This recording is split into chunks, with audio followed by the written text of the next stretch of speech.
मुकेश पटेल साहब, जुलाई का महीना शुरू हो चुका है। हर किसी के मन में होता है कि इनकम टैक्स रिटर्न भरना है, इनकम रिटर्न कैसे भरा जाए, और इसमें जो 31 जुलाई की डेडलाइन होती है वो भी काफ़ी महत्वपूर्ण होती है। तो मुझे ये बताइए कि कई लोग 31 दिसंबर तक का इंतजार करते हैं, तो ऐसे लोग जो इंतजार करते हैं तो नुकसान होता होगा। तो आप क्यों हम 31 जुलाई तक ही भर दें, इसके पीछे वजह बताइए। और लक्ष्मण जी, मैं ये कहूँगा कि 2 साल से लोगों के माइंड में ये रिटर्न भरने की जो तारीख थी ना, वो कंफ्यूज कर दी है। क्योंकि 2 साल से एक्सटेंशन, और जैसे वो हिंदी फिल्म का डायलॉग है ना, तारीख पे तारीख पे तारीख, तो एक्सटेंशन पे एक्सटेंशन पे एक्सटेंशन 2 साल तक कोविड के कारण होते रहे। होता है ये तारीख राहत देने के लिए। अब इस बार एक बात बहुत स्पष्ट है कि जुलाई की 31 जुलाई की तारीख है, और मेरे ख्याल से ऐसे कोई संजोग नहीं है कि इसमें कोई एक्सटेंशन हो।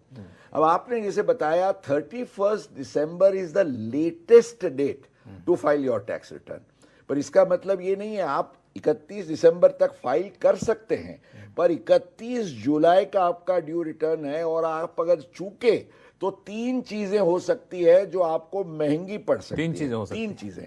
सबसे पहले तो आपको एक बार 31 जुलाई छूट गई तो कम से कम 5 लाख से आपकी कम भी आय है तो भी आपको 1,000 रुपये की 234F की लेट फाइलिंग फी भरनी पड़ेगी। 1,000 रुपये 1,000 रुपये पर केस, पर रिटर्न। अच्छा, अगर आपकी 5 लाख से ज्यादा आय है तो 5,000 रुपया आपको लेट फाइलिंग फी लगेगी। और होगा क्या कि मान लीजिए आपका रिफंड आ रहा है 7,000, आप सोचेंगे कि यार क्या जल्दी है, मैं 15 अगस्त को भरूंगा आराम से, आज़ादी के अमृत महोत्सव मनाते हुए। 7,000 में से 5,000 आपके गायब हो जाएंगे लेट फाइलिंग फी में, आपको केवल 2,000 मिलेंगे। तो ये मत भूलिए कि लेट फाइलिंग फी आपको भरनी पड़ेगी, ये पहली चीज है। दूसरी चीज है जो मेरे ख्याल से पहली बार मेरे दर्शकों को बतानी बहुत आवश्यक है, क्योंकि ये ओल्ड वर्सेस न्यू स्कीम, इस पर आप काफी प्रोग्राम्स करते रहे।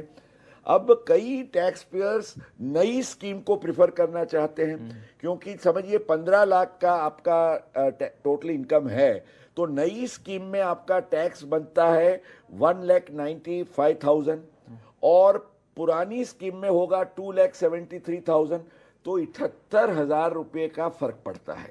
अब ये एक बहुत महत्वपूर्ण कंडीशन है कि आपको अगर नई स्कीम का फायदा लेना है तो 31 जुलाई तक आपको रिटर्न फाइल करना अनिवार्य है।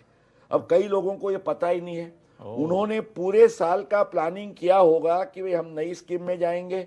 मैंने जैसे बताया 15 लाख पर 1,95,000 के हिसाब से, अब वो 2 दिन भी चूक गए तो 78,000 का फटका पड़ सकता है। ये तो एक एग्जांपल। 2 दिन की देरी की वजह से आपको समझिए 78,000 रुपए का नुकसान हो जाए, ऐसा नुकसान तो मुझे नहीं लगता है कि आप उठाना चाहेंगे। और जिस तरीके से आपने डरा दिया तो मुझे लगता है शो बीच में रोक के मैं ITR फाइल कर लूँ। बट ये इम्पोर्टेंट है, ये बहुत समझना आवश्यक है। और कई सारे सवाल हमारे पास जो आ चुके हैं। तीसरी बात, एक छोटी सी बात है, अगर आपका कोई छोटा मोटा नुकसान है, अगर आप डेडलाइन चूके 31 जुलाई के बाद, तो वो नुकसान भी आप कैरी फॉरवर्ड नहीं कर पाएंगे।